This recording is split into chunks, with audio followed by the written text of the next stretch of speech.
Good evening, everybody. Welcome to Beneath the Hollow Moon, where folklore burns slow and the strange never fades. I'm your host, Lorilei Potvin, and you are listening to us live on UFO Paranormal Radio Network and United Public Radio Network, 105.3 FM in Mississippi and 107.7 FM in New Orleans. I am here with my co-host, Kerrilynn Shellhorn, and tonight we are following the trail of vanishing hitchhikers and disappearing backpackers. Did you guys bring your jammies? I know you're in yours, Kerrilynn. Got my jammies on and I'm all ready to tell ghost stories. Yes. Ooh. So we had a dog that was going mental because it's still light. At least Kerrilynn's got the spooky vibe. I'm trying, and I forgot that my dog is terrified of my tripod. It was quite a little show before, guys. Yeah. Believe me, she's right here. She's not moving. Poor Peanut, eh? No, I know. And you can't get mad, right? Because she's anxious. And I always say this, right, to you, even off air, that our animals are mirrors of what we're going through or what we're feeling. So I kept saying, breathe. Yeah, poor Peanut, but we're here. Thank you so much, Heidi Gold, for sharing us out. Thank you. We appreciate all of that love and support. Hello, Michelle Wilfong. Hi. Did you guys bring your jammies and snacks and beverages? Mm-hmm. I almost wrote snacks and put in brackets s'mores, and then I thought, well, maybe that's a Canadian thing. I don't know. S'mores? Yeah. Mm-hmm. Have you guys had the s'mores from Purdy's? We don't have a Purdy's up here. Oh, yeah. I'll bring some. Ooh. We got lots of people filing in now. Got Rhonda Harris, our buddy over from the Riff Nation Network, and she's the freaking awesome paranormal show on Tuesdays, I think from memory, and then the Orion Effect on Sundays. Yeah, Jackie Martin, Julie Dow, Kirby's 100. Hopefully I didn't miss anybody, did I? Oh, Lois Clark, that's a cool name. Hi, Lois. Mm-hmm. Reminds me of Superman. I'm sure she hears that lots. Well, it's Clark Kent, but still. T-shirt. Yes. Oh, Michelle's comfy. She says she's in her comfy sweatpants and t-shirt. You can go lay down now. Yes, you Hi, can. Lois. Oh, Dell's here. He's going to see if we talk about, because some things that are coming up tonight. While we were getting ready, we were chatting, and I said, I'm going to mention this to Dell, and $100 he's going to know what we're talking about. And he did. Yeah. Hi. Pittsburgh Paranormal. Ooh, Heidi's in the vibe. She says, I'm in my jammies and still have snacky snacks. That's good. Awesome. So what else is exciting and new with you since I talked to you recently? I grabbed my only snack that I grabbed was a Tums. Yeah, you said yes. I grabbed a Tums. But s'mores from Purdy's, folks, are so good. It's like a chocolate bar, but it's like big and square, and it's got caramel and covered in chocolate with big homemade marshmallow and that cookie kind of wafer on the bottom, and then all covered in chocolate. Oh, yes. Like that's yummy. That's heaven. And can you heat them up? No, because you just go to goo. Yeah, but they're so good. Yes. Hi, Sean. Thank you for being here. Hi, Sean. We didn't know if it was you or not, but hi, Sean. Yeah. Sean's got his show on Sunday nights and Tuesday nights, and my mind just went blank because I know the name of his show. Into the Night. There you go. Into the Night. So welcome.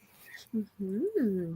So hopefully we get to both of our topics, and we were going to start with ghostly hitchhikers, but after we talked, I think, because you took one part and I took one part, I think the part that you started with is amazing. Do you want to start with the did you know parts? Sure. Let me grab my did you know notes. You can start with yours first, and then I go grab mine. Here we go. Did you know? So hang on, I got to grab my stuff here. Go ahead and start with yours, Kerrilynn, if you've got it. Yeah, because I had them all loaded up here, and then we had funny silliness. So this was really a very interesting topic for me to research. And when I started researching, because originally I was looking at backpackers, right? People that have gone missing in national parks. And when I found there was all kinds of information that just took me down this deep dive. So when I was looking at the Did You Know, I wanted to know about missing people in national parks. And there's lots of reasons for it. Not paranormal and paranormal. Hi, Sam's Pretty Paranormal. Speaking of paranormal. So Sam Hunley, folks, Sam's Pretty Paranormal. Please follow her on her YouTube channel. She's got some amazing things going on over there. So did you know? So the United States, you guys, in the United States, if you guys have extra little tidbits for us, please let us know. The United States National Park Services handles approximately 4,000 search and rescue cases annually. Yosemite National Park has had more than 30 individuals reported missing since 2017.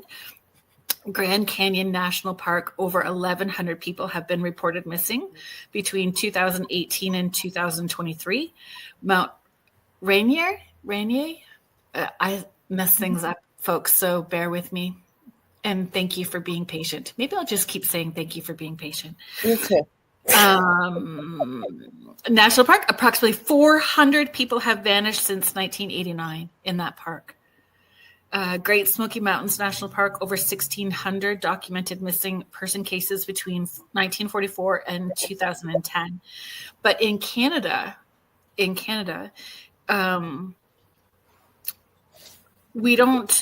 don't have a national statistic for it. So there's no public national statistic for it. So detailing or finding the number of missing campers or backpackers specifically within Canadian national parks is really hard. So Parks Canada doesn't necessarily keep track, and it's reported to the RCMP, so our Royal Canadian Mounted Police, and they don't regularly publish any comprehensive park specific missing persons data. So the missing persons tends to be like just missing person in general. It's not specific to any parks. And then like our Ontario provincial police are the ones that investigated as too. And so sometimes they put those facts out.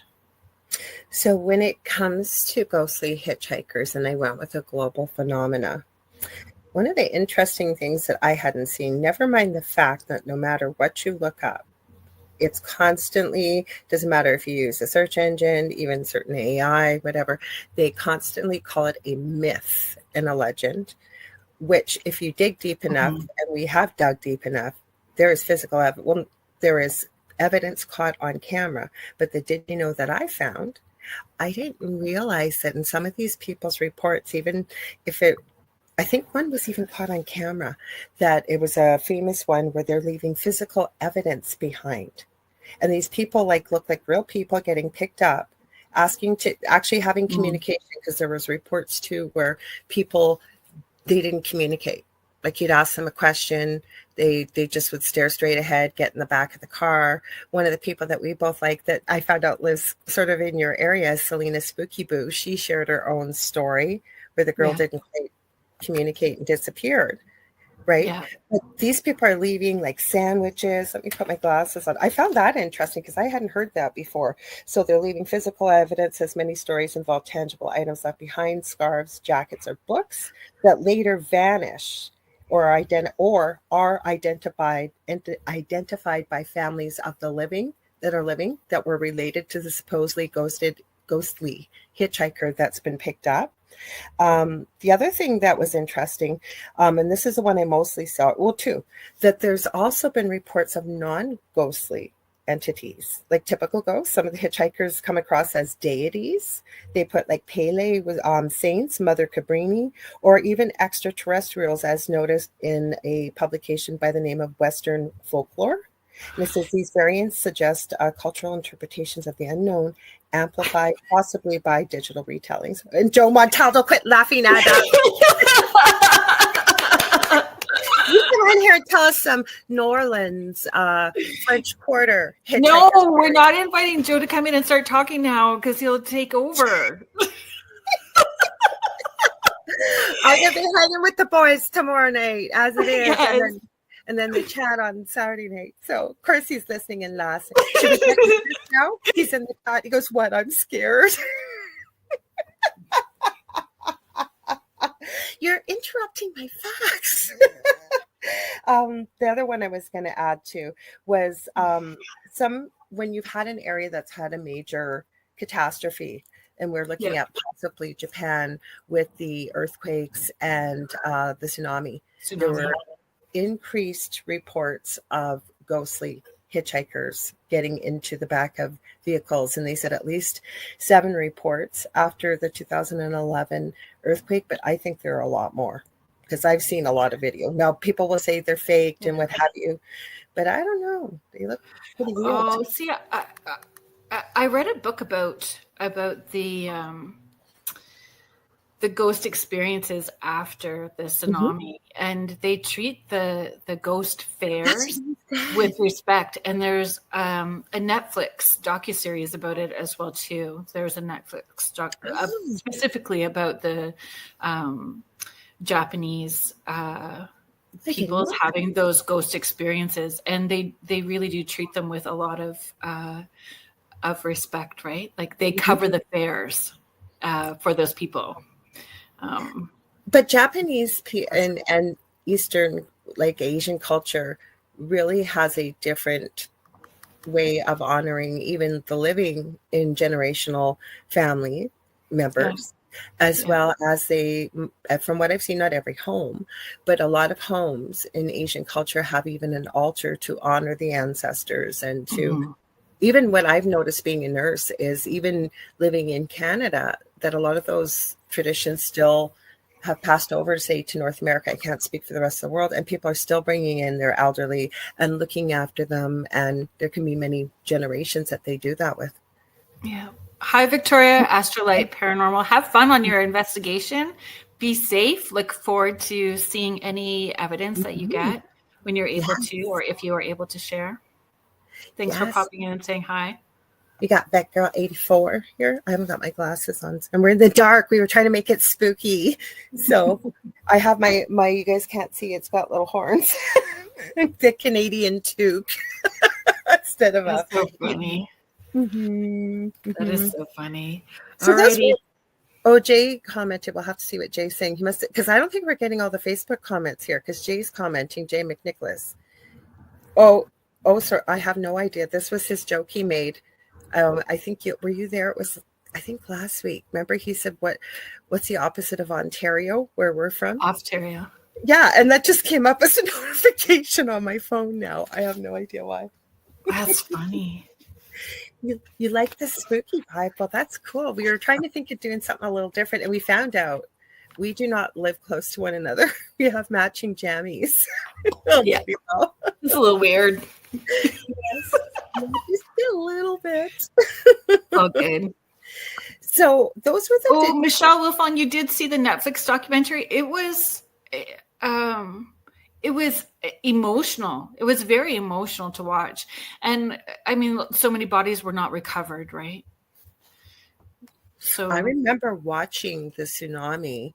The kids had the TV on that Boxing Day, I remember, and all of a sudden, I don't know if I was married to my husband first husband at the time, and he came and said, "Are you seeing what's going on in with the tsunami?" I know it wasn't in Japan, but it was in the. I remember seeing it in Thailand when it happened, and that was insane. Mm-hmm. Well, thank you. You guys all got to wear jammies tomorrow night. Yeah. Next week we're dressing up too, so stay tuned for that. Yes, we are. We figured we'll add a little bit of that to the fun of Beneath the Hollow Moon. So so those were some of the things I came up with. A lot of the did you know facts that I was able to find when I was looking kind of sort of came along with what our research is and what we were going to talk about tonight anyway. So I was surprised by the physical items. Had you heard that before? Yeah. Of course. I hadn't heard that before. I was surprised. little bit of a way to prove it, I guess.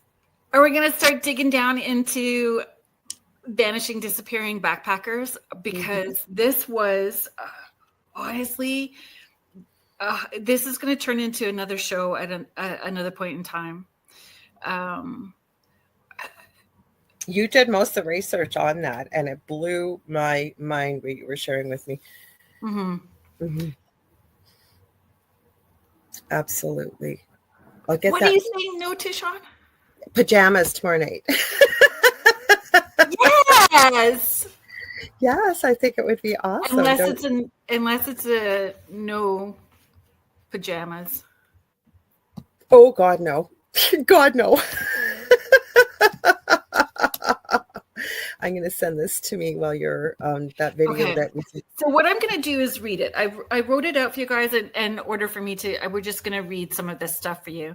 Are you able to queue up that video for us? I'm doing it right now. You are amazing. I already did it. I'm just sending it to me so I can send it. I already downloaded. I thought you wanted me to download it, so I downloaded it, but now it's downloaded anyway. So hang on. Scooby-Doo pajamas are awesome. I think that's great. Okay.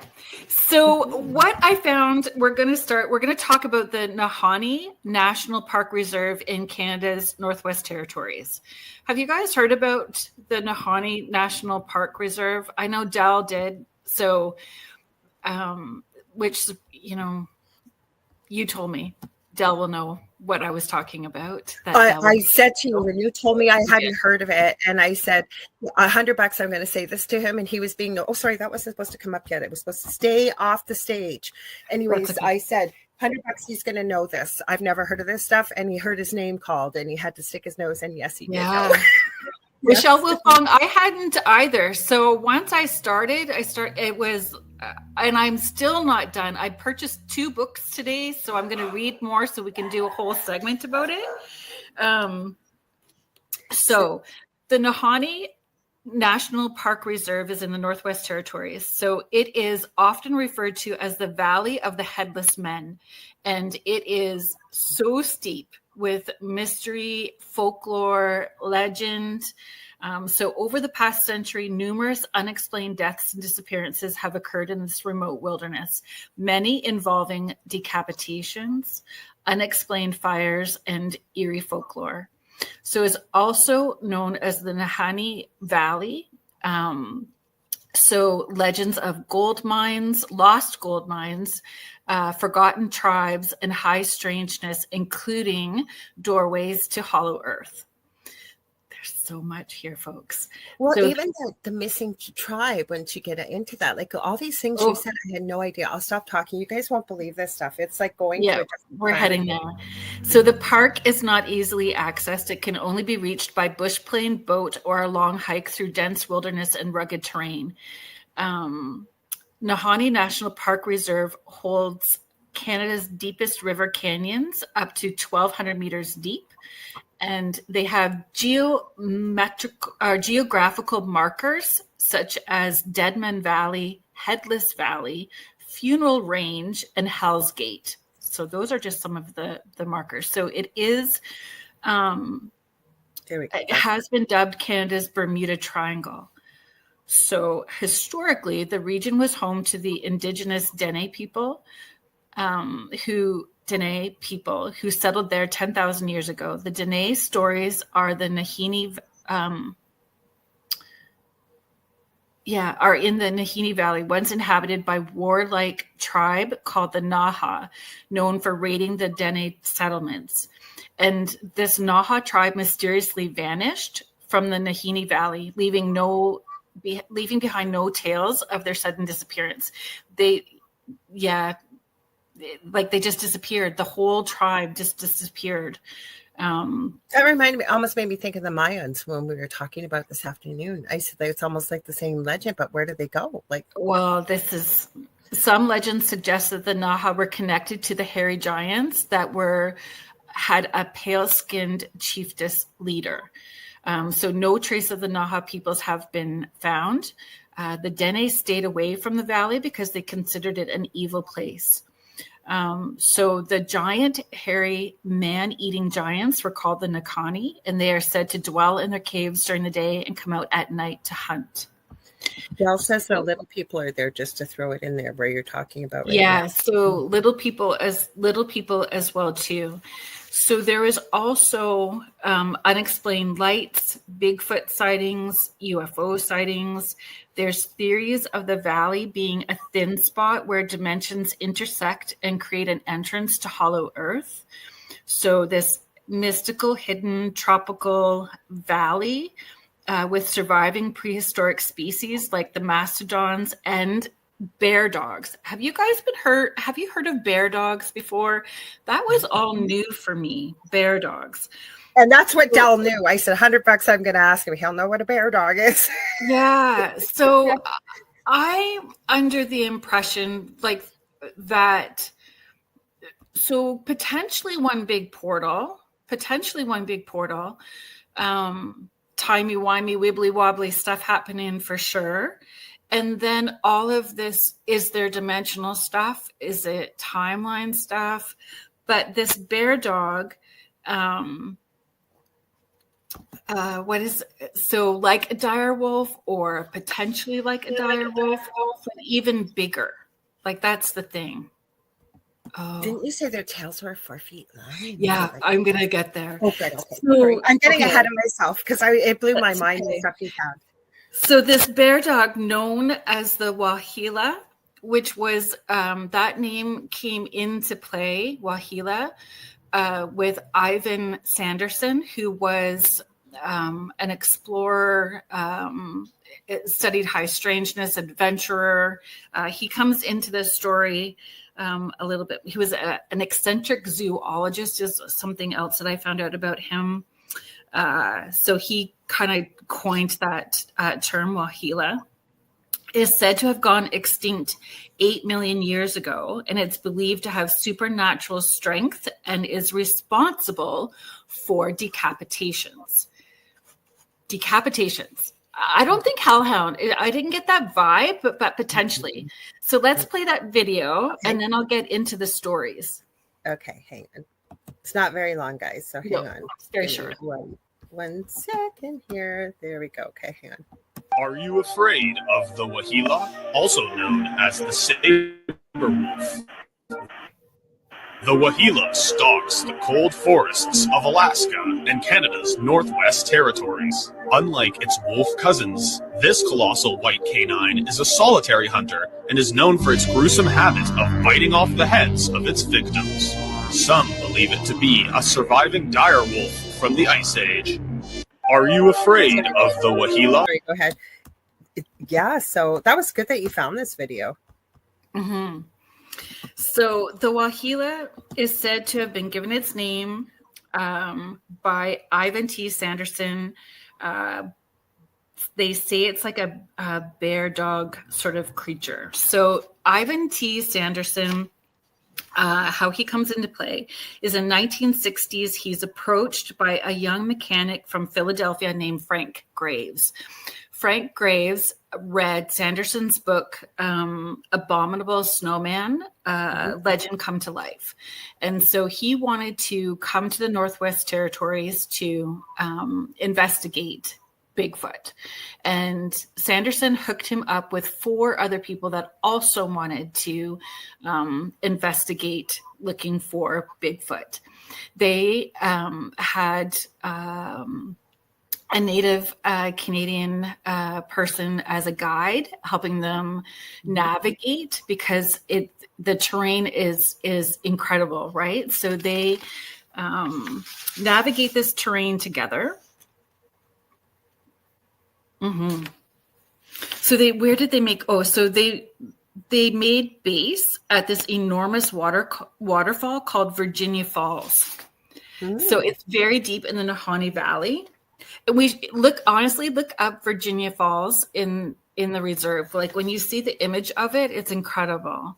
So in the then they have their guides. So they go on this hunting excursion, and Frank Graves is sort of separate from their guide. The guide had brought a dog with him. So he can't see the guide and he can't see the dog anymore, but he hears this trees crackling and breaking. And so he gets his 12-gauge shotgun ready because he's prepared for something to come through the forest at him, thinking that it's going to potentially be the dog or something else.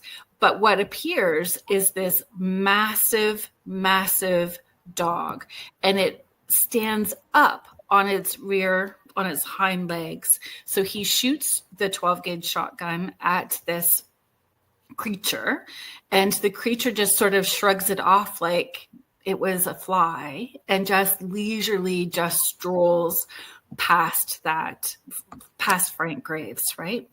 So the guide heard all the noise and comes running back, and he listened to the story that Frank Graves shared, and he didn't say anything. He just insisted that they go back down to where they had made camp, pack up, and head to the boat to leave. He no longer wanted to be there.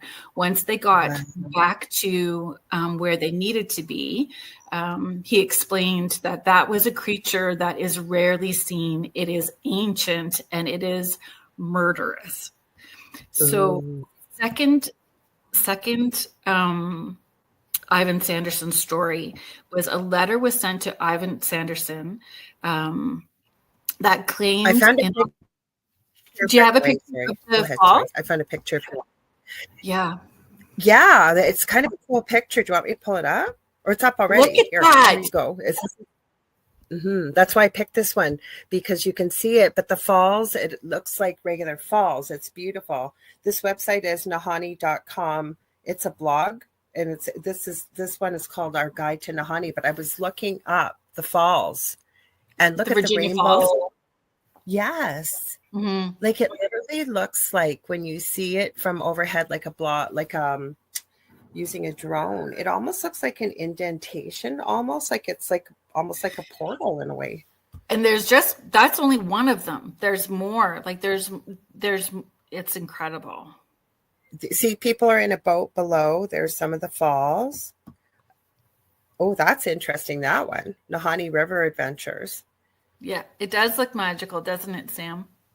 Yeah. So I thought I didn't mean to interrupt, but I wanted to grab one when we were reading. Yeah, so no, it's great. Thank you so much.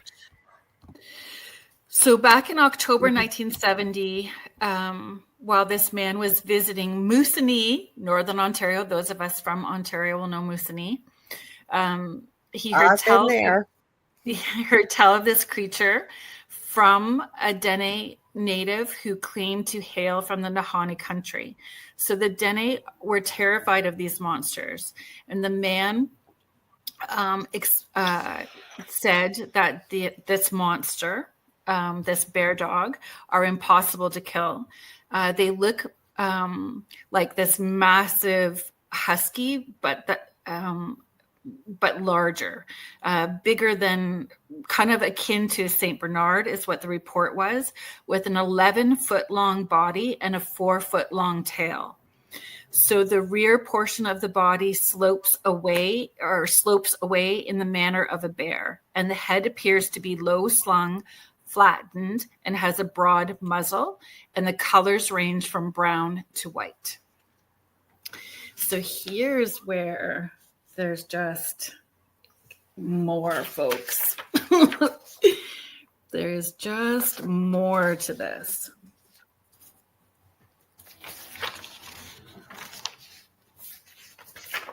Well, somebody had posted, I think Sam did, about in Texas at the 3 supposedly dire wolf pups while you're looking. Really, eh? Well, I knew about that. There's the is it Remus and Romulus, or the 6-month-old or 8-month-old pups, and then there's a female named Khaleesi that's much younger, but they're all white. These supposedly, I guess, re-engineered dire wolves.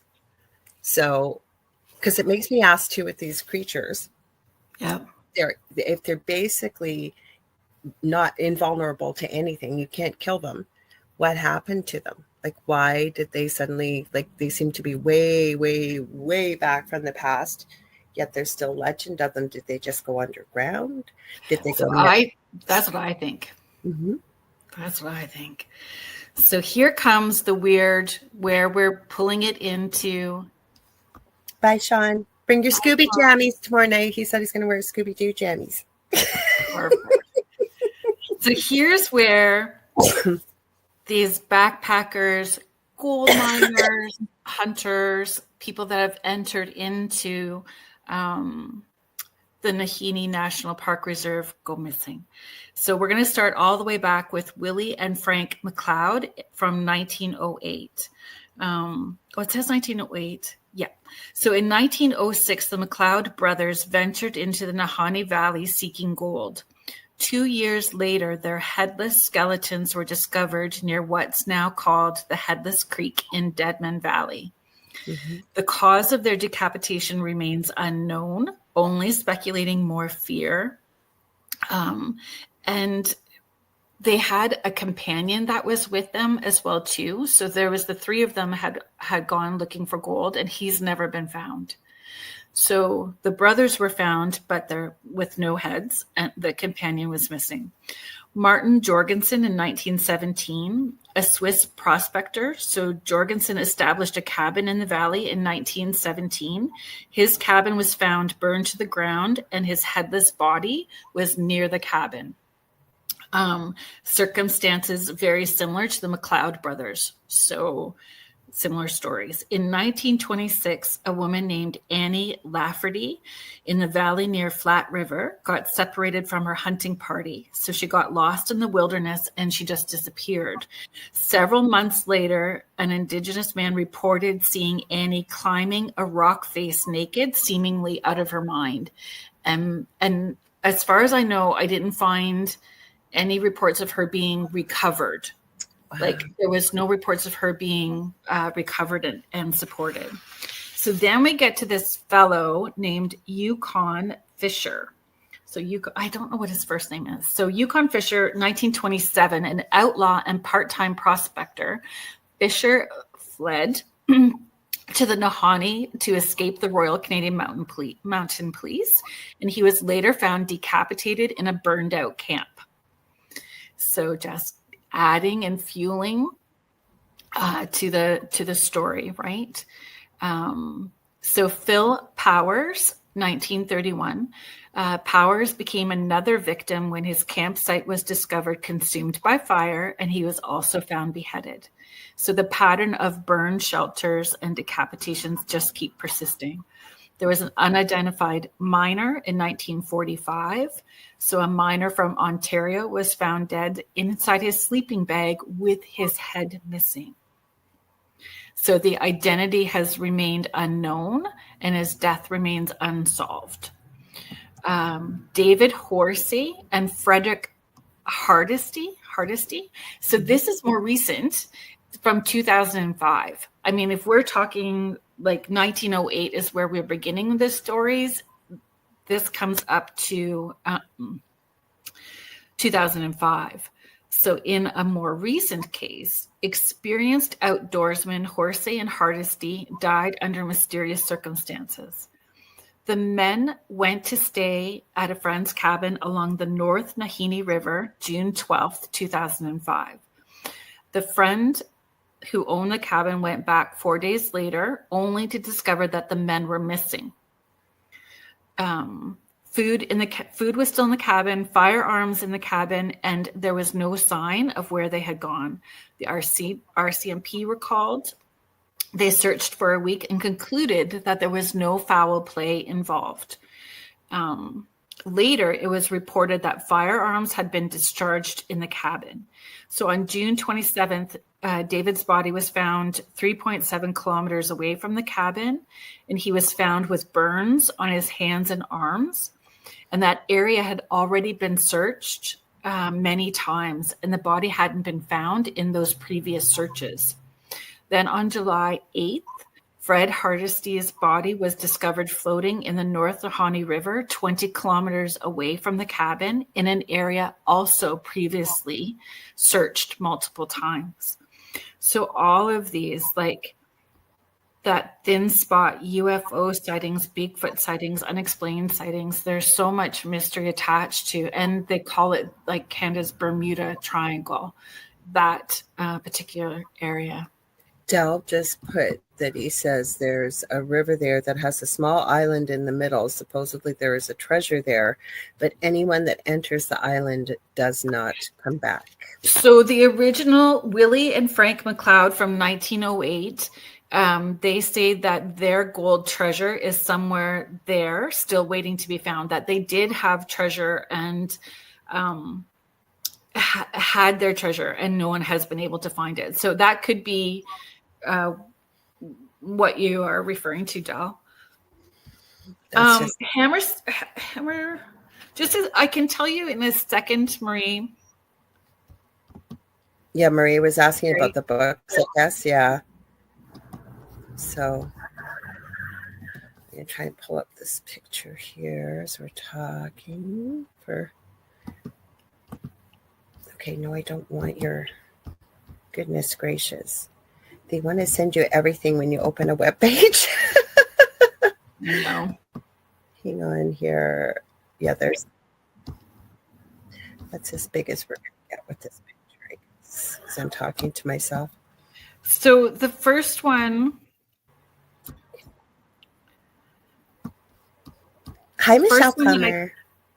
Legends of Nahanni Valley by Hammerson, Hammerson Peters, Hammerson Peters.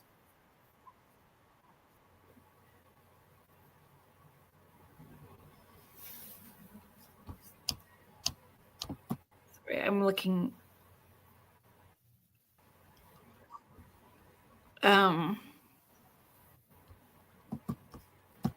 Yeah, I don't have... I go to a lot of video and books and stuff like that too, but... So this one is more just because I wanted to see the imagery of it, so it's not necessarily historical, but Nahanni River of Gold, River of Dreams. Probably if you just look up the Nahanni River or the falls, like I just happened to find that picture right now while Kerrilynn was reading, you probably find a lot of stuff. But that first one, the first one I think is more like worth all of the stories and historical things. So that's the one that I would suggest. The other one's more like a table, but I was shocked when you were telling me all this today because we're Canadian, and I had never, like, I've heard of the Alaska Triangle. I've heard of many different triangles. I know we have a mini almost type of triangle here in Lake Superior that we talked about off air. But I never heard of this in Northwestern. Well, it's not the Northwest Territories anymore, but never heard of that. No, I hadn't either. And just so much, like we understand with doing backwoods, like deep backwoods backpacking, there's going to be all kinds of just natural things that can happen, right? Like the terrain, not knowing the terrain, not being educated enough or skilled enough to know how to survive. Animals, like those are just like left brain natural things that can happen. But the mystical part to all of that, and having like they see that those giants scream at night. There is eerie screams and sounds, that appear as well too. So was it dimensional? Like if you think about how Atlantis vibrated, the frequency shifted and changed, did that frequency, but I don't know if I would tap into that or buy that theory, because if they were the aggressors, that's more low energy stuff. Like why would they vibrate into a higher dimensional space if they were kind of on the low dodgy end of things, right? So I don't know. Well, to me though, okay, so there's some, like, we're going to dig deeper into this, we said, because we could do a whole show just on this one place, because the hairy giants, like hairy giants. Yeah, but were they talking about Bigfoot? Were they talking about a different type of species? So from what I read, the feeling I got, it was separate. Bigfoot was separate, and these giants were a whole other creature. I didn't even expect you to answer that. Never mind, like the hollow earth. Like, what's with the hollow earth? What's in there? Did somebody go there and come back? Like, why is it called? And I'm just putting rhetorical questions out there. Well, yeah, because it's just fun to have those kind of conversations, right? Mm-hmm. What makes that area have that opening? How does that opening even happen? Or bear dogs. I never heard of a bear dog. Bear dog. Yeah. Wow. 11 foot long body with a 4 foot long tail. I wonder and then standing upright. Sorry, it's standing upright? And then if it was to stand upright, like if it stood upright, like if it was, that's massive. I was thinking out loud because I've told this story before about when we lived in a really active house. And I know I've told you this before too. Della and I both seen one that was black, about that size with red eyes. We could see it on our camera. But I was outside and witnessed this with my own eyes about 15, 20 feet away. This massive white, shimmery, looked like a wolf almost, but it was like the size almost of a bus between the tail and the whole body. And it was just slowly walking. And I was talking to a friend on the phone, as girls do, and she's in a different time zone. I remember it was on the weekend. And she's going, "Oh, I just love the color of your new hair color," because when it was kind of caramel brown. And she goes, what's the name of it? So I go, "Oh, I'll just run outside and grab it. It's right on top of the garbage here." And so as I'm grabbing it, she's going, "Lorilei, get back inside. Lorilei, get back inside." And I'm going, "But why? Oh my gosh, can you see this?" And I've got the camera like showing her in the whole bit, right? And it's walking, and as it walks so slowly, it turns and it looks at me, and it has the most vibrant aqua blue eyes. And she's yelling at me, and I'm going, stop, hang on just a sec. I want to watch this. So it starts to walk across the street. It gets to a telephone pole. As it walks by, it's like it's gone.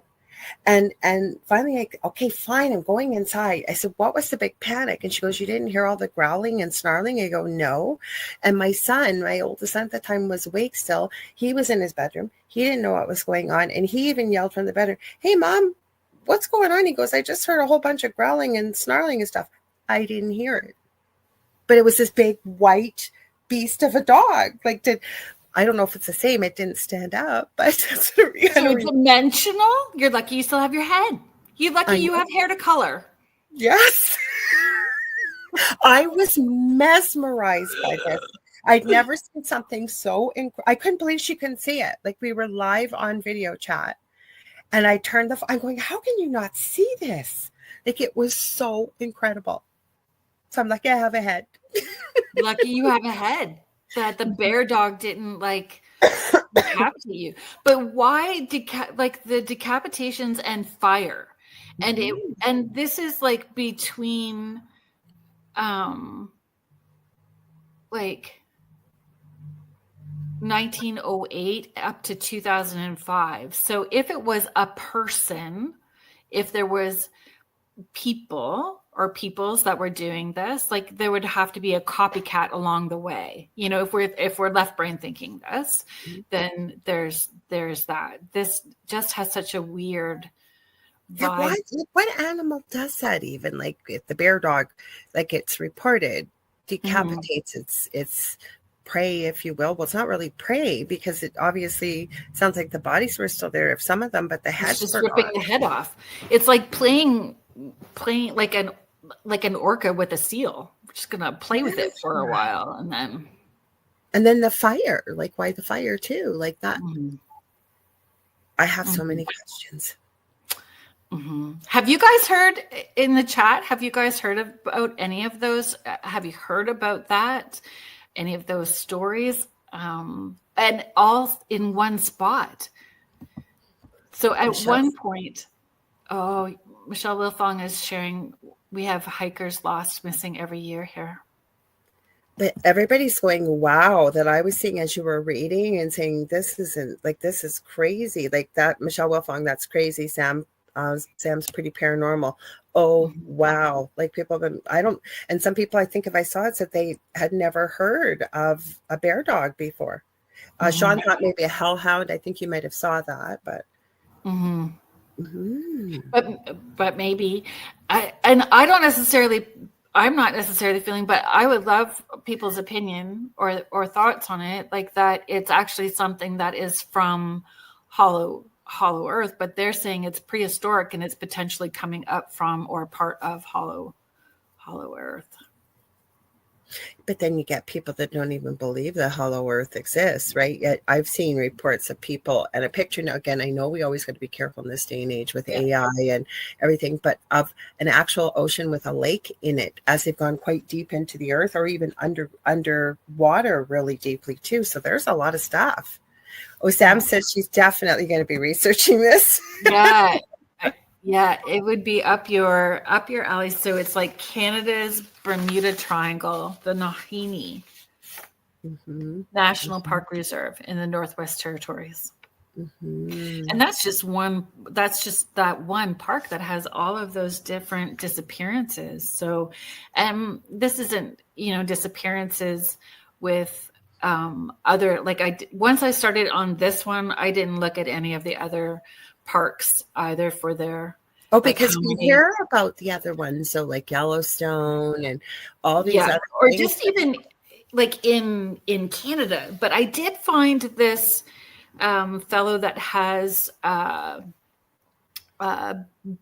mapping. So United States and Canada, I think it's all over the world is when I looked at it. So it would be interesting to see if there's any correlation to exactly dogmen or Bigfoot and backpackers that go missing. The problem is that Canada doesn't report in the same way the backpackers missing as, but why? As the United States. Yeah, you want it. Like I was telling you, we had a report of a young girl, early 20s. We have a national park right between the, we live in Thunder Bay, so rural Thunder Bay, and it's the border between Canada and the US into Minnesota. And interesting place for a provincial park, but she was out for a run out there and disappeared. Nobody's ever found her. There's never been any hint nor hair of her. It's got to be at least 10, 12 years since she disappeared. And her poor family, like I think they hired people because I think she was going to school up here because her family wasn't from this city, but obviously in Canada or in Ontario. But they never found her. Wait, how would a whole tribe go missing? Yes. Like how? And it was the aggressive tribe, the tribe that was coming down from the hills into the lowlands to attack that settlement. I almost feel like they went back to Middle Earth, like kind of where they came from, but why? Like what made them? You think they came from Middle Earth? I don't know. Like I'm just throwing it out there. I don't know. What do you feel? Where do you think they came from? Well, I don't know. You know what my other question is? But if they were the aggressors, then good for them. They're gone. Exactly. But probably somebody else has to deal with them. Okay, so my other question I was thinking, and it's a rhetorical question. Love to hear people's thoughts, everybody's thoughts. So you had all these reports from the early 1900s, and then there seemed to be a stretch. And then all of a sudden, 2005, like what happened? Why all of a sudden? Yeah. So, I don't know. 1945. So there's a stretch between 45 and 60 years. Yeah. In 2005. I know, Sam. So Lorilei and I have talked about doing the Lost Colony of Roanoke as a segment. I think that we're going to do that. Yeah. Because you could see it's tragic when, well, the bad guys, maybe not so much, but when a person or a few people, this is a whole, if you will, civilization, a whole tribe of people just up and gone. Like where'd they go?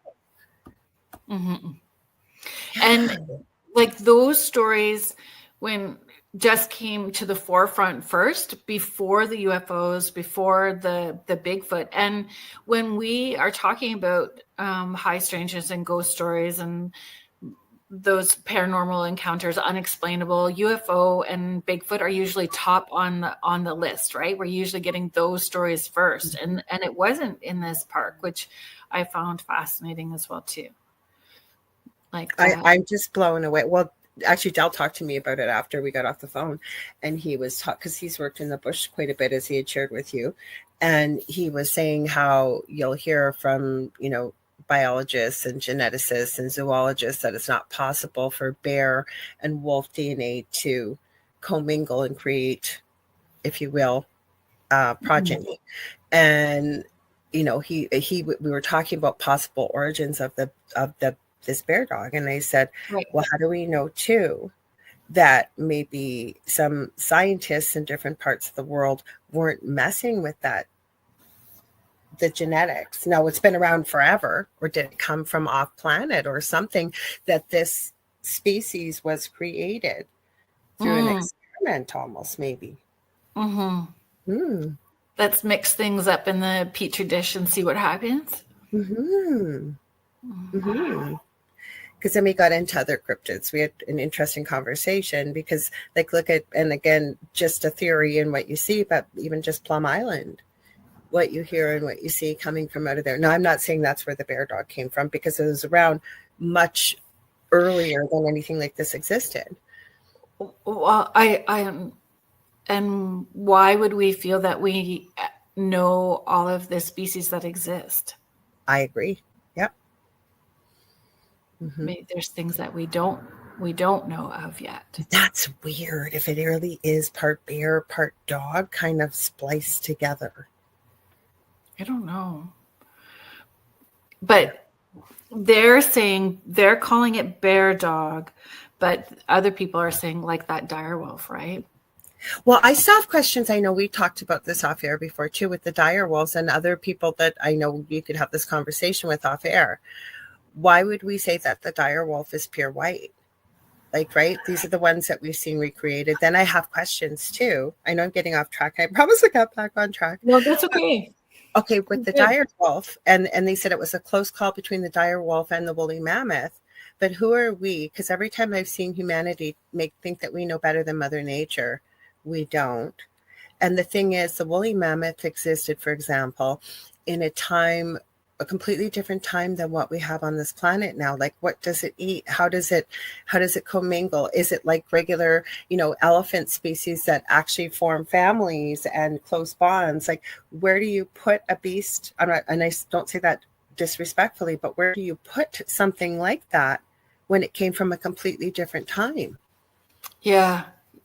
And that's part of the reports of this park are things like mastodons, even like there are things that were in this hollow earth that may have come up.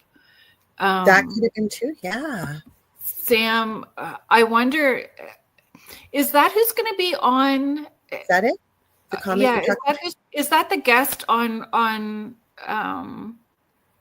Richie's show, Richie and Mojo's show on Saturday? Is that who you guys are having? So Sam also helps produce Bigfoot Banter with Richie B on Saturdays. So did I see that banner correctly? Is that who's the guest on Saturday? Bear dog is a native culture. Yeah. She'll be on Richie's show. Thank you so much. Okay. Yeah, so folks, head over there and maybe she'll have an answer to that question. Because my thinking is it's the same creature but given different names from different people. Well, the other person I wanted to check out that I mentioned that actually was Delvibe on the channel from a few years back. He's got a channel on YouTube called How to Hunt. He's a Canadian. I don't care for his personality that much, but the reason why he's fascinating to watch is he lives out in the wilderness out in British Columbia, but he gets stories from people all around the world of people that have had encounters with, he doesn't call them Bigfoot or Sasquatch anymore, but Sabe. Again, I believe that's an indigenous word for them. But he's also getting, I forgot to tell you this even before we got off, before we went live, there was a picture he got sent because he's starting to get pictures and video now.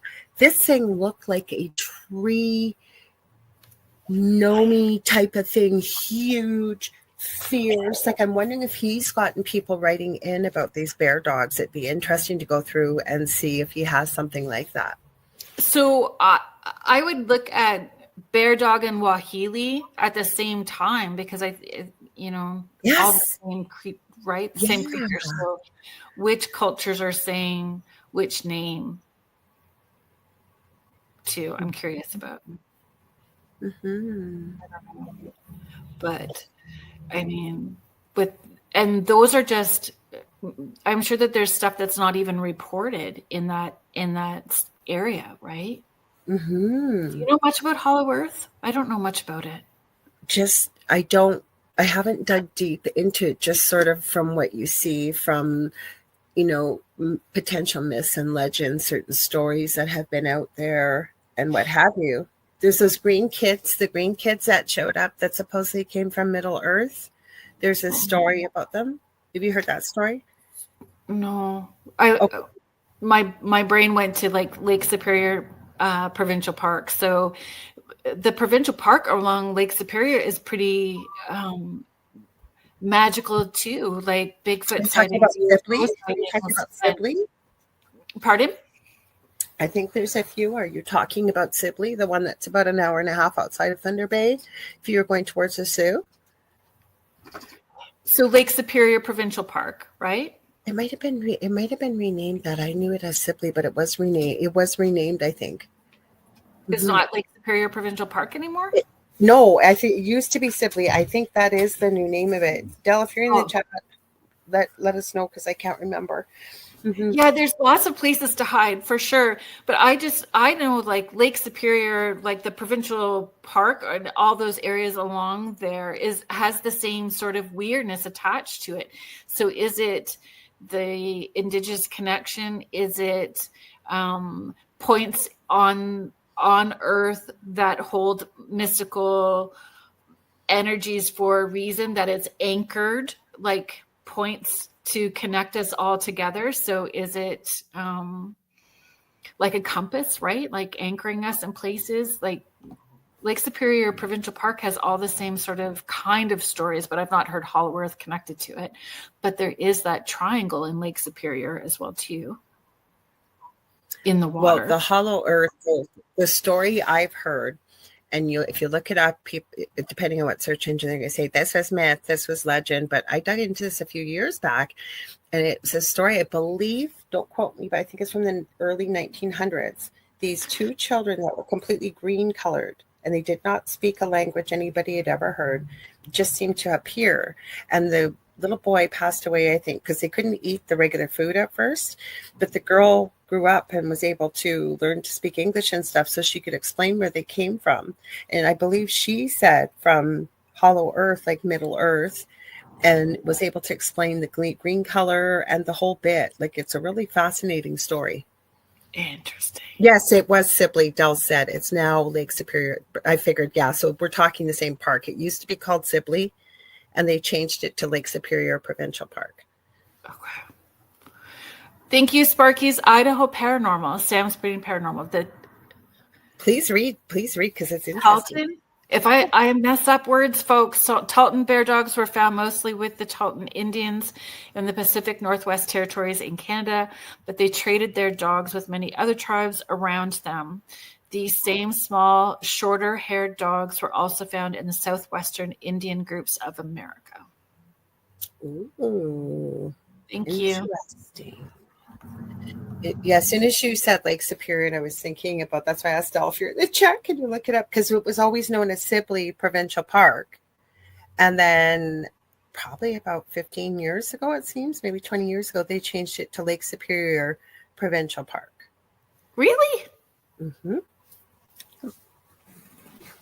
Same as we have the Terry Fox Monument here, for anybody that knows Terry Fox, because he finished his journey. I wasn't working at the hospital when he was brought in. I hadn't started nursing school yet when he was brought in. Yeah. Let's see what else we have. We also have Wilmette Canyon. That is a strange place to go to. Same if you were going out to Lake Superior Provincial Park. It isn't as big as the Grand Canyon, but holy cow, I don't know what landed there to create that big hole in the ground. It's a huge, massive canyon. Yeah. Mm-hmm. Well, we need to dig deeper and just like see what more we can find about this park and a little bit more. But backpacker stuff, once I started with this backpacking story, with this one I just went down the rabbit hole, and just minding our time, because it is 20 after 8. So should I do our station Sure. station ID now? Sure. If you are just tuning in now, thank you so much for being here.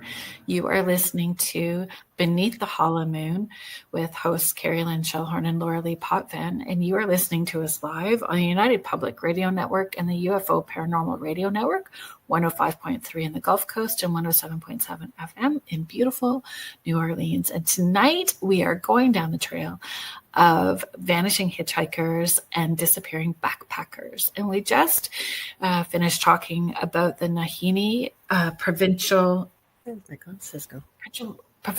Reserve Park Reserve, Nahini Provincial Park Reserve in the Northwest Territories, and all of the missing peoples. And it's not just like, I don't know, what I am curious about is what the number of missing peoples are and how many go unreported.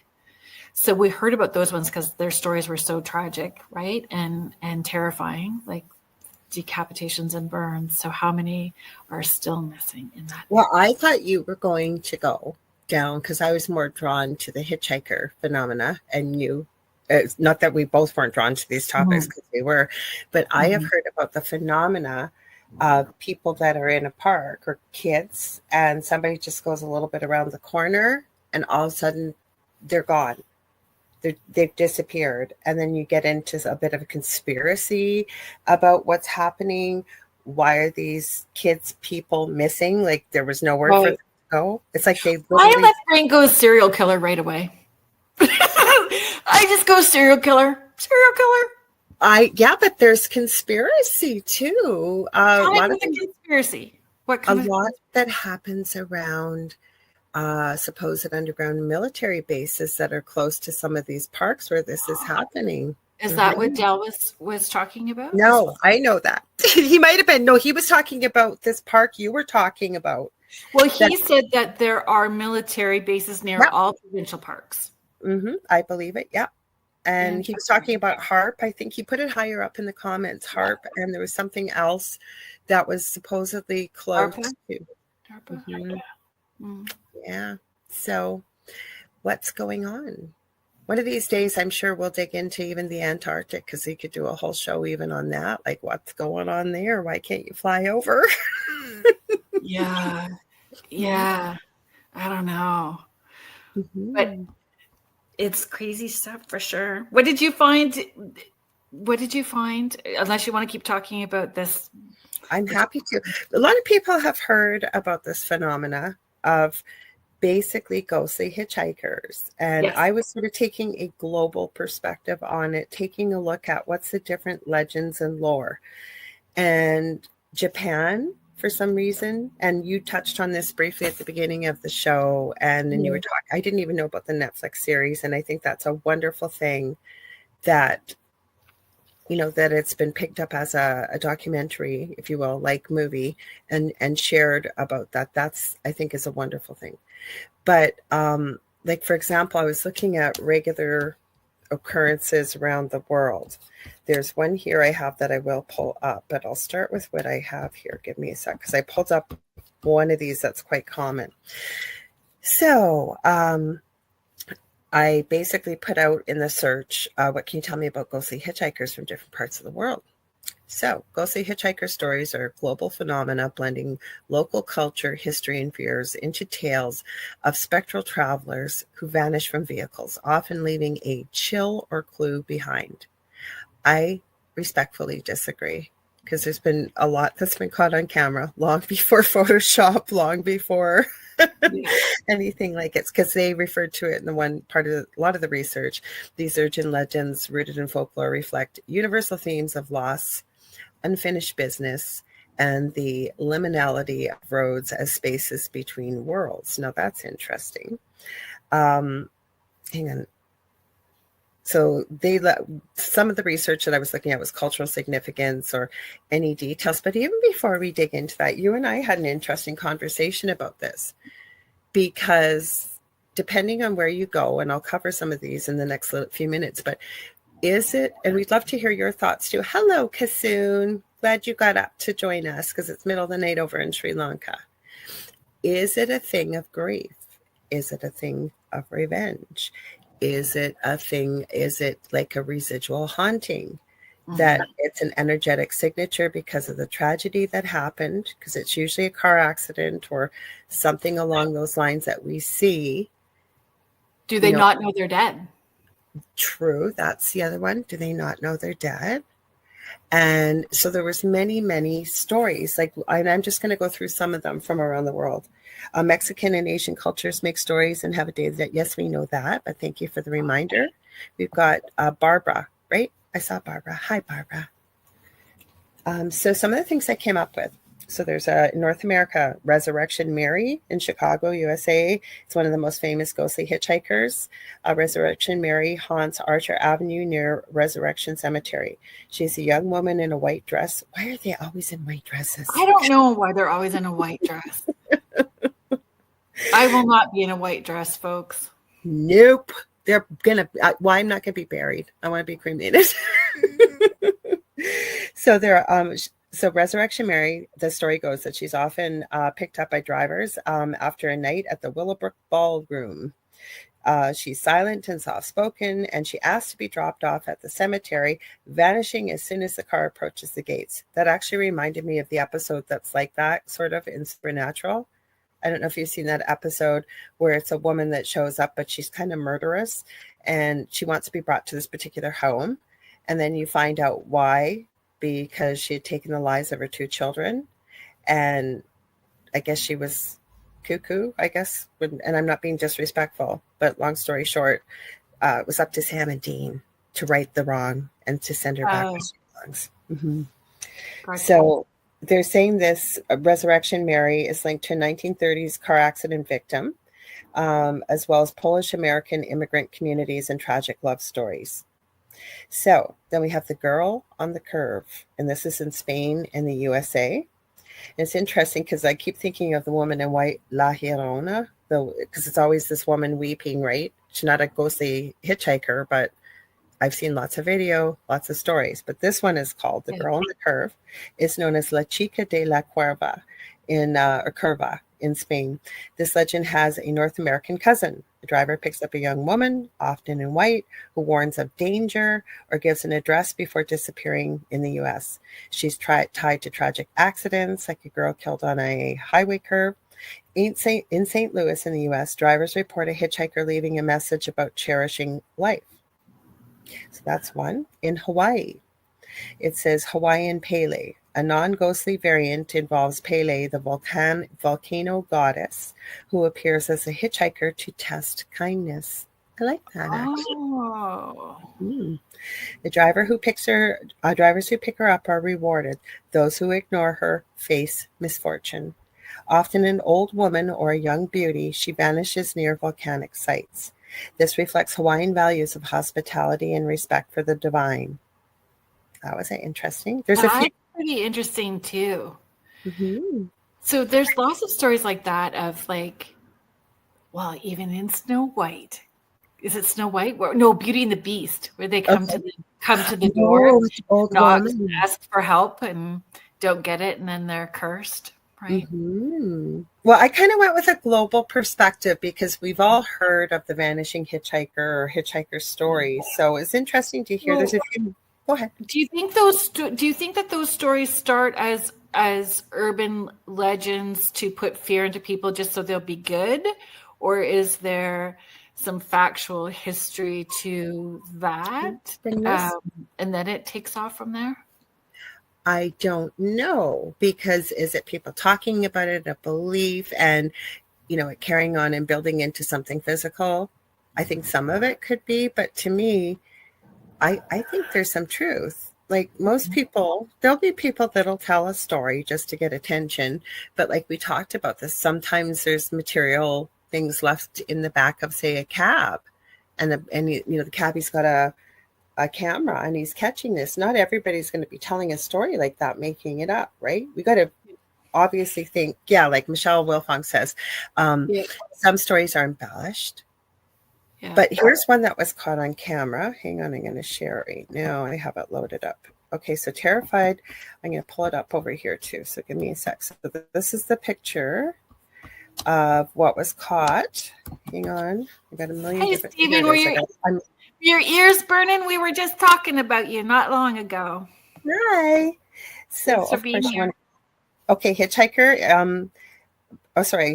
Terrified trucker picks up ghostly hitchhiker in supernatural moment caught on camera.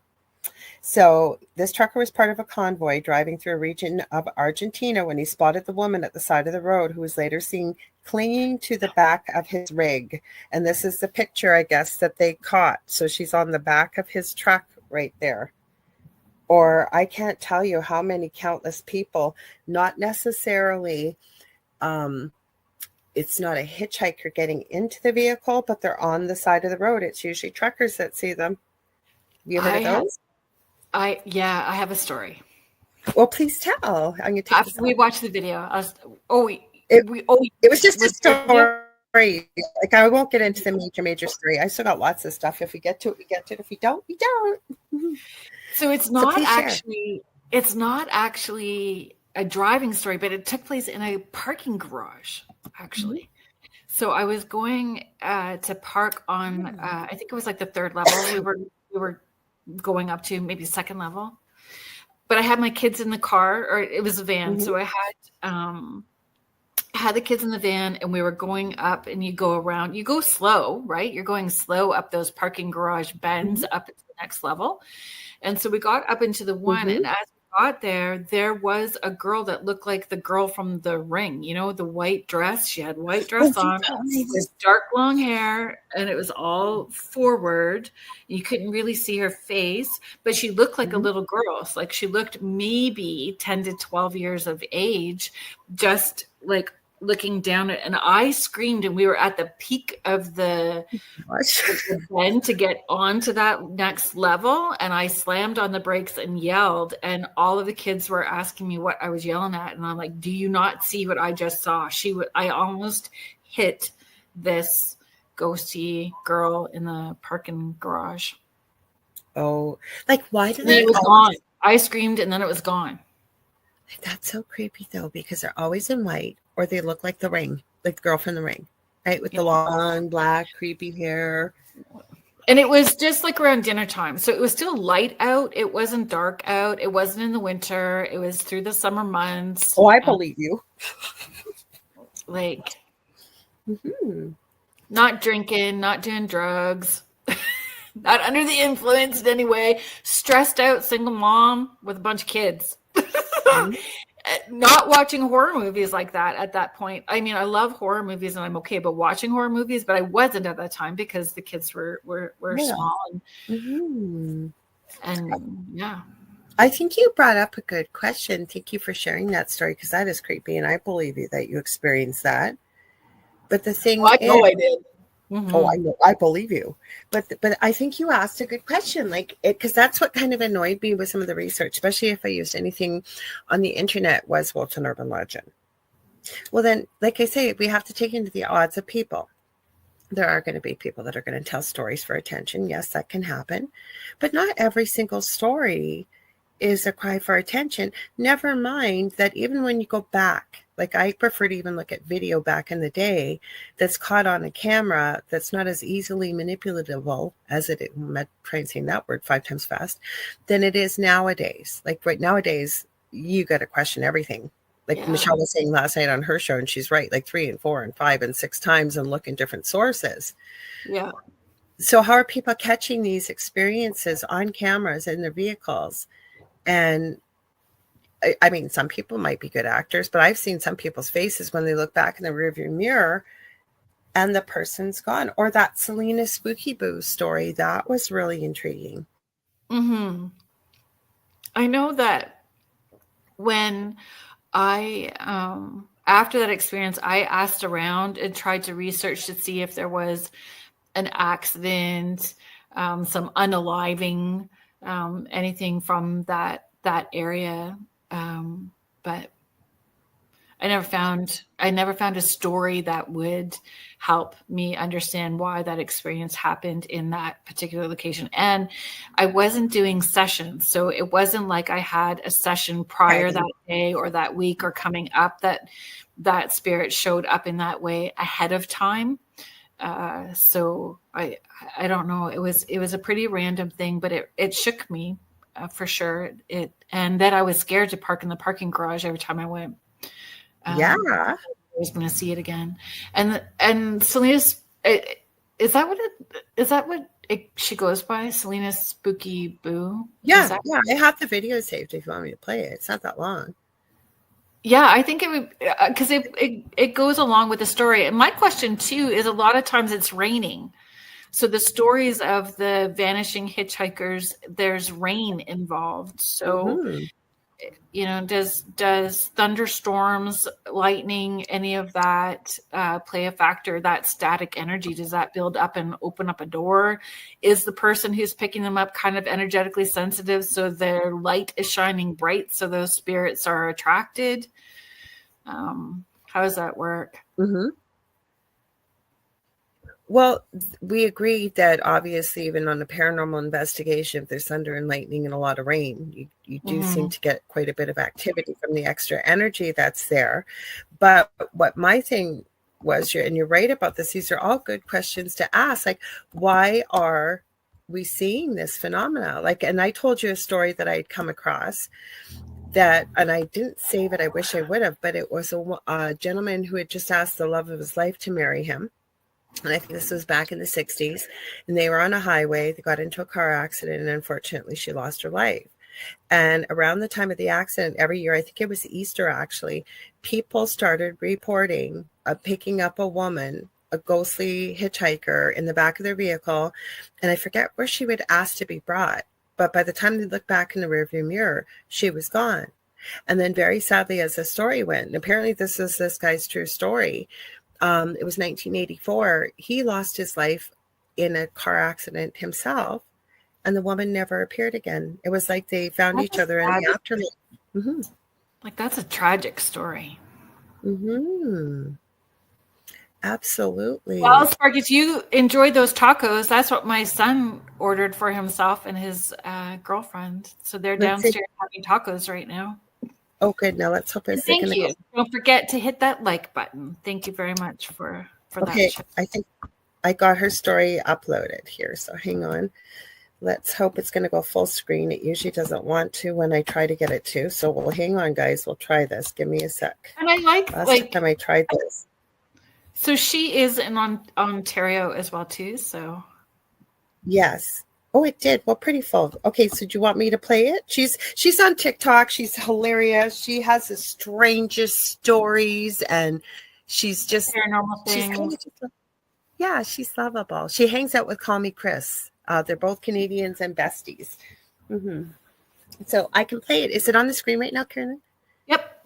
Okay, good. I'll just play it then. Hang on. Happened to me while we opened this vampire Barbie. Her name is Dracula, and she's pretty.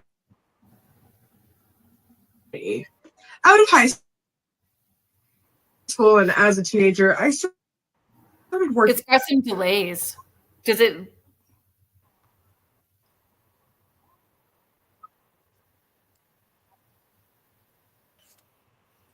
Our cars out, there was like 2.5, 3 feet of snow. I was driving a Jeep Compass at the time. Oh my gosh, this girl's so pretty.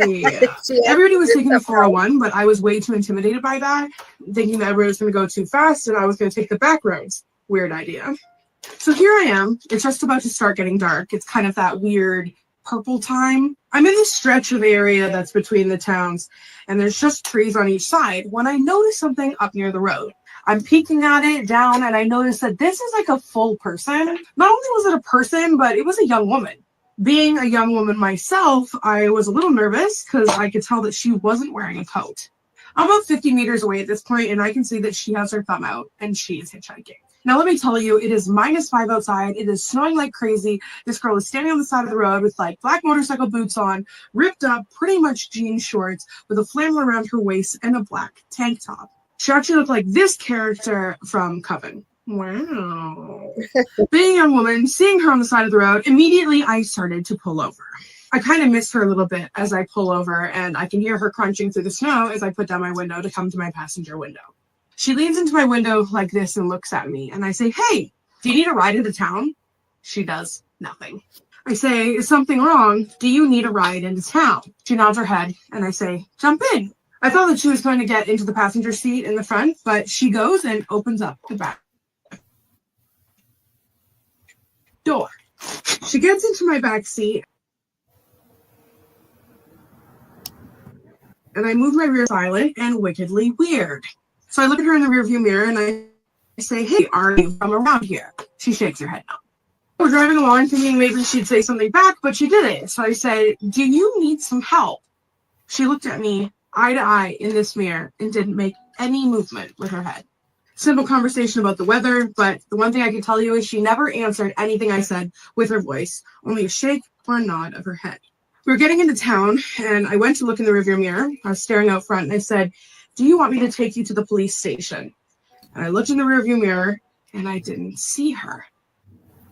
I frantically turned behind me, and I started looking side to side, side to side. This girl was not in my back seat anymore. I pulled over, knowing that she didn't leave the closed car while I was in there, got out, and opened up all of the doors. The girl that I picked up from the side of the road was not in my car. It was definitely the most flabbergasted that I have ever been. I know that I had picked up this late teenage girl in my car on the way home, and now she was simply missing. Next day, I drove past that spot, and there was nothing there. No houses were even close. Years later, I shared that story on my podcast and found that many people had had the same similar experience. Some even with the same sounding girl, some with others that looked nothing like her. Over the years, I've wondered, this girl, if maybe she's in that forest, if she was a ghost, because that's the only thing that makes sense. If I think back to how she was dressed, it really would have fit for like the late 80s and early 90s grunge era. I couldn't tell you exactly where I'd picked her up now along that road, but there isn't a week that goes by that I don't think about picking her up. And I just hope that wherever she is now, she's okay. Ooh. Yeah, so Kerrilynn, you told me about this story, and it was a good story, I thought. Yeah, I knew that she had that. To basically... Yeah, I thought it was a good story because she has weird experiences. Cassine says we have the same story, but with a more violent ending. Yeah. That's a common story, actually. But is it, because it's legend and lore, like you brought up the earlier, Kerrilynn, is it because we all talk about this? That's why when we were doing the show, I said, "Oh, please start with your stuff first," because I bet nobody's really heard of this, which is true. Because we've all heard of a ghostly hitchhiker before. Well, I hadn't until I watched that video. Honestly. Oh, you had it? I mean, you see it in, I saw it in movies and stuff like that, but I had never read like an actual report. Like I hadn't seen it. And then, that might be a lie. It's either that or the tsunami like experiences. So one or the other, but that was the first time I really heard about them. I have another one, and I've just realized I'm going to share it because this phenomena has been going on, not so much around Malaysia, but Thailand and the Philippines and around, where people are being caught on closed circuit cameras and security cameras and stuff. People are just walking around doing their thing, but they have no head on the camera. So I'll share this. This is another haunted hitchhiker story, but from Asia. Malaysian headless hitchhiker with unique headless stuff. Mm-hmm. Yeah, a unique twist, a hitchhiker with a detachable head demonstrates its gruesome trick before vanishing, often tied to rural roads. This reflects Malaysian folklore about restless spirits and the dangers of trusting strangers. So, but is there something to this? Because I have seen this. If you look this up, I see you start that, so we'll get to this story just a sec. But they're showing up on, it seems not manipulatable cameras, like security cameras and stuff, and people are just strolling along and they have no head. There's other people all around and their head's not showing up on the camera. That's crazy. You want to share Stephen's comment? Yeah. Wojo, thank you for being here. So Wojo's story. So Wojo, Bigfoot Banter with Richie B, Saturdays. Awesome. Yeah, Saturdays. Mm-hmm. So similar story about the red-headed hitchhiker here in Massachusetts. Somebody picked up the hitchhiker and the hitchhiker asked for a lighter for a cigarette. And when the man turned to look at the hitchhiker, the guy disappeared, but left the lighter on a seat on the front passenger side. Wow. So we know that we know that ghosts and spirits can move items, make them appear, disappear. And so that's all possible. Mm-hmm. That's what I'm saying. Like, that's why I said most people, so that's what I did with the research as I looked around. There's also one in Japan called the Yuki Onna. And though not always a hitchhiker, the snow woman sometimes appears in modern tales as a spectral passenger. In a case closed story, I guess that's what it's called, case closed, a driver picks up a Yuki Onna who intends to freeze him, but spares him for his kindness, melting away instead. This blends ancient folklore with modern travel fears. So, interesting. Then we get La Llorona, like I brought up, the woman in white, Mexico. Constantly, that story comes up. Mm-hmm. Well, just sharing Route 44 hitchhiker. This is part of the Bridgewater Triangle. So my question is, the people that pick them up, is there something that they're needing to learn or acknowledge, or, because I would think that's a life-altering experience, like when you have that kind of. And I always find like people want to say that they don't believe in that stuff, but they've all got a ghost story. They all have some kind of weird experience. So, that I'm curious about that as well too.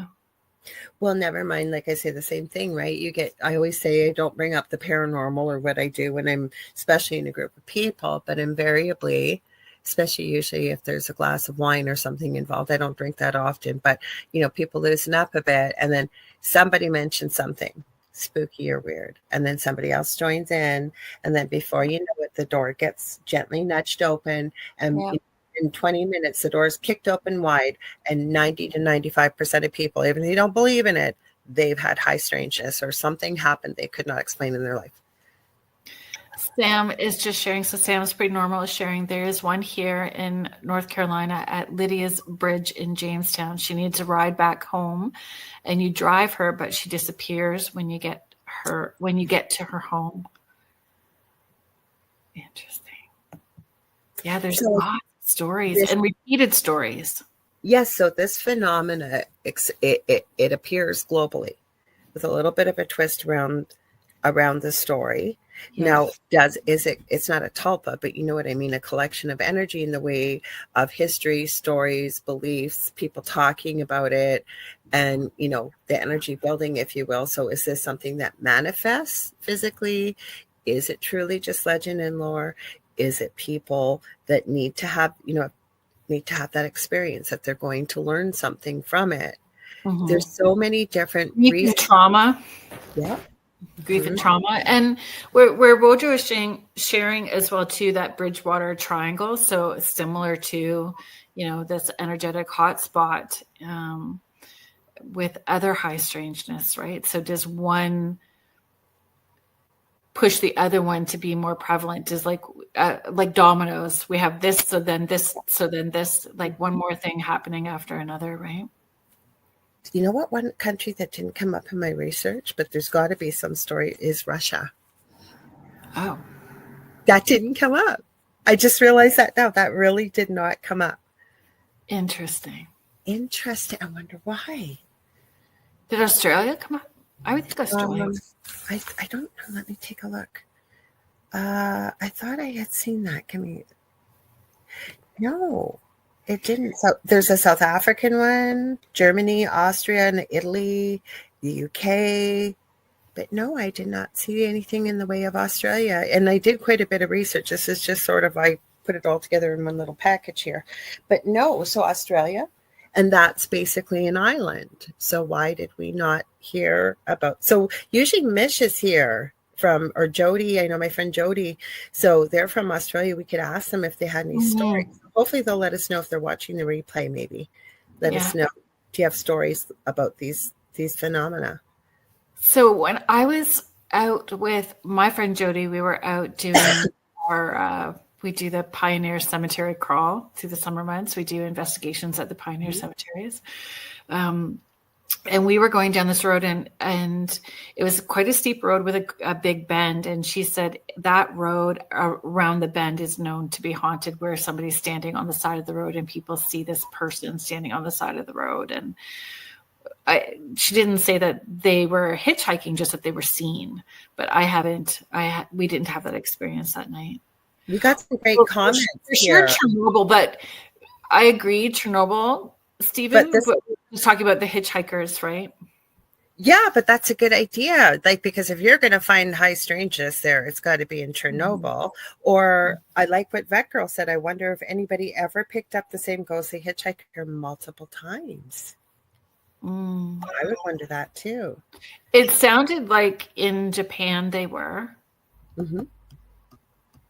The ones I've seen, I didn't see that, but there could be, right? It just depends who's telling the story and what and why.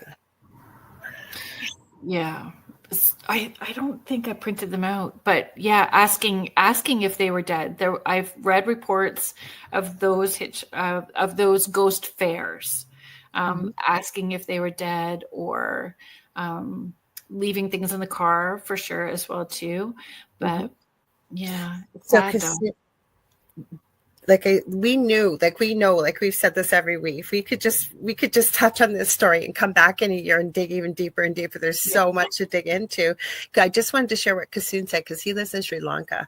So he said, our story involves a woman in white carrying a baby.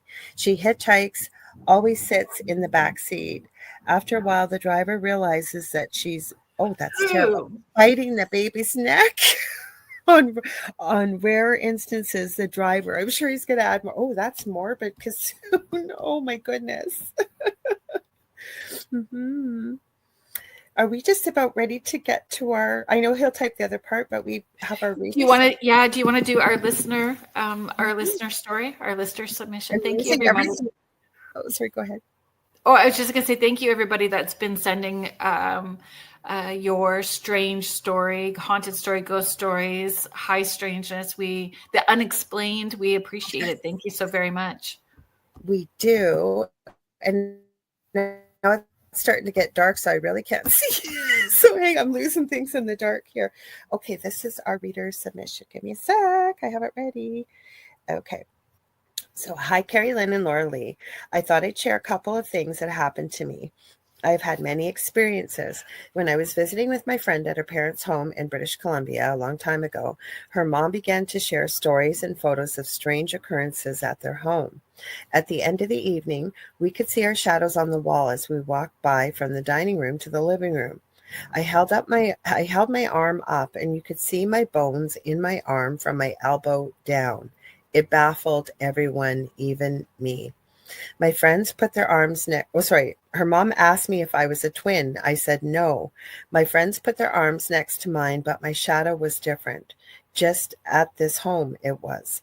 It startled my friend so much she didn't want to drive home with me that night, but she did. Were you going to say something? Well, that's just like, I know. I'm still reading because I want to get to the other part of it. That is crazy. And I'm guessing this is from Kathy M. She's got another little story to add on. Like, holy cow, like what happened? So then she said another crazy experience was at a friend's home he rented in Toronto. Lots of orbs and activity in this old home. One night I stayed over and just had gotten into bed. I was laying on my back. Next to me was a nightstand with a lamp with a big lampshade. Next thing I know, the big lampshade was placed on my stomach. Oh my gosh. No explanations, as we were the only two people in the home. Both of us side by side. He was by the wall. We were baffled and it scared me. He said I attracted the spirits even more when I would visit. I want to say no SHIT.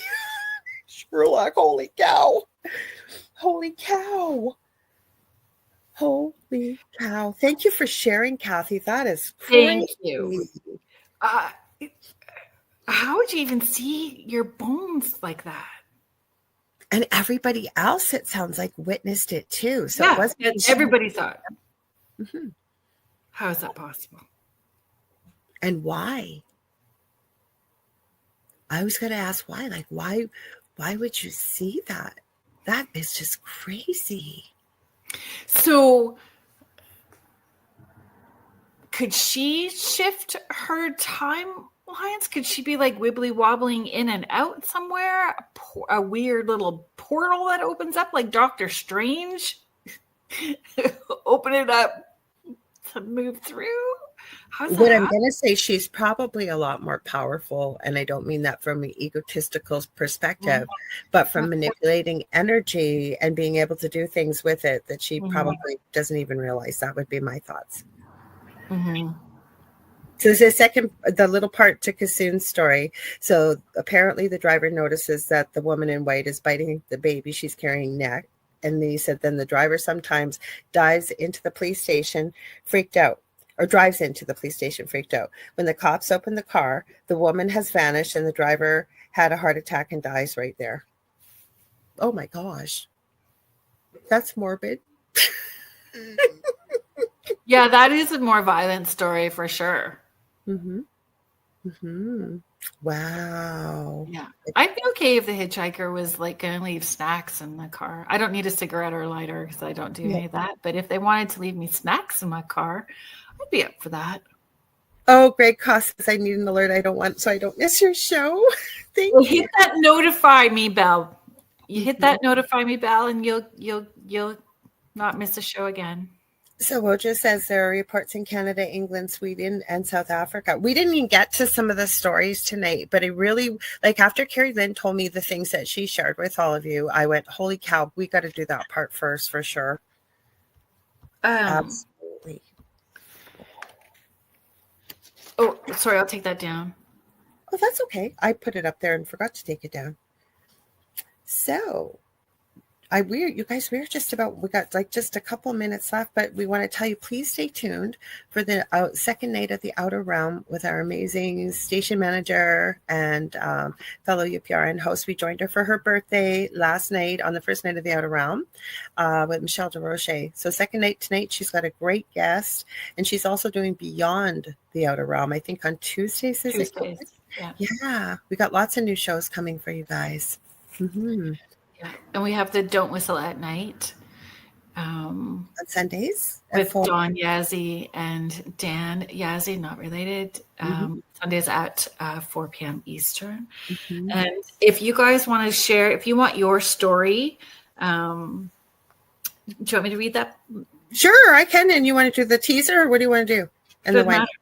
Okay, well, do you want me to read it? You can do the teaser, and she's going to wind up. Yeah. Okay, so if you basically a call to action to all of you don't have to be from Canada, you can be from all over the world. So if you got a story that gives you chills, strange encounter, you can't explain, we want to hear it. Believe me, we want to hear it. Send us your true tales of the weird, the haunted, and the unexplainable. Your story could be the next one we feature. So you're going to submit your stories to, I think Kerrilynn, she got it here ahead of me, so she already did it. So it's streaming across the bottom, but you can send it to Kerrilynn's with a S, porch @gmail.com. And we would love to hear from you. We will keep your anonymity. If that's something maybe you would prefer, we're happy to do that as well. Right, Kerrilynn? Oh, for sure. Yeah. If you would rather us not share your name, then that's okay. You just let us know. No, we forgot to tell them too. we each have our own shows. So I have the Angel Rock on Mondays, 6 p.m. Eastern Standard Time. And you have tomorrow? Tomorrow. So Fridays at 6 p.m. Eastern, Spirit Switchboard. And my guest tomorrow is pet medium Rob Gutrow. He's awesome. I've had him on years ago. He's amazing. You're going to have, as soon as you said his name, I remembered him. He was awesome. Yeah, he seems like it. I had Kat Ward.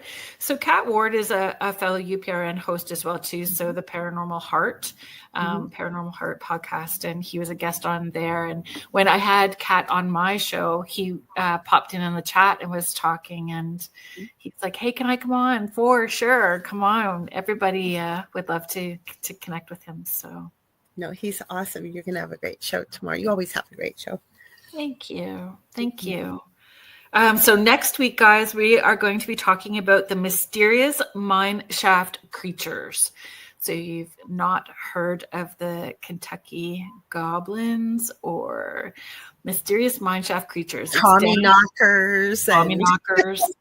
We are going down another rabbit hole for sure. So we sure hope that you can follow along on the Angel Rock on YouTube, Spirit Switchboard on YouTube, UFO Paranormal, UFO Gods. UFO Gods and Extraterrestrials, but we have our main channel back now, thankfully. So it's UFO Paranormal and United Public Radio Network on YouTube as well. Yep. And I'm still working on TikTok. That's why I was a little bit disorganized before we got started, because I was trying to get that darn thing to work, and I will have it back so we can stream over there again eventually too. Yeah. Thank you everybody in the chat who participated. Thank you so very much. Thank you to Joe Montaldo for popping in and saying hello to us tonight. Our fabulous owner, Michelle DeRocha, whose birthday we celebrated yesterday, our network manager. Thank you to the United Public Radio Network and the UFO Paranormal Radio Network, 105.3 in the Gulf Coast and 107.7 FM in beautiful New Orleans. We hope to see you next week. Yes. Have a good night, everybody. Have a good week. Yes. Bye, everyone. Be prepared. We'll have something we're wearing next week, too. Yeah. See you then.